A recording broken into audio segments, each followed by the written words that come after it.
Download this code and get free GPT-4o from codegive.com, link in the description below. Sure.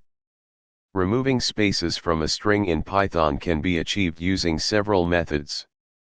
Here are a few common approaches along with code examples. 1. Using the replace method. The replace method can be used to replace spaces with an empty string in the given string. 2. Using a list comprehension and join method. You can split the string into a list of words, remove the empty strings, spaces, and then join the words back together. 3. Using regular expressions, regex. You can use the re.sub function from the re module to substitute spaces with an empty string using a regular expression. These are just a few methods to remove spaces from a string in Python. You can choose the method that suits your requirements the best.